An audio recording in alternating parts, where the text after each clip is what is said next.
Сәлем, Qozonda узган гасырлар сәнәгать архитектурасы үрнәкләре күп, һәм алар шәһәрнең үзәгендә урнашкан. Бүген мин сезне аларның иң кызыклылары белән таныштырачакмын. Бер туган Крестовниковлар заводы. Тукай урамының 113-нче йортында урнашкан ул. 1855 елда анда сабын, аннары шәм һәм аспирин җитештерәләр. Хәзерге вакытта корпусның берсе ярым җимерек хәлдә.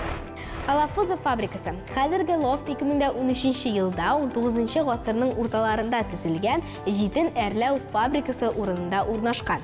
2007 елда фабрика үз эшен туктата.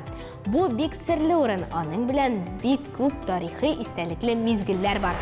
Дары заводы. Аңа 1788 елда нигез салына һәм ул бүген дә эшләп килә. Бу бөек диварлар, пушкалар һәм балкон булган фотогеник бина. Лакка фабрикасы 1917 елга кадәр ул мишкәләр, хуҗалык җаннары һәм паркет җитештергән. Хәзер сез аны Адмиралтейство бистәсе буенча йөрү маршрутына кертегез.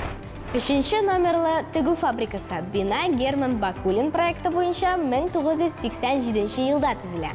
Бөек корпус административ, аның янәшәсендә цех булган. Дуслар, кайсы бина сезгә күбрәк ошады? Комментарийларга языгыз. Бүгенгә сау булыгыз.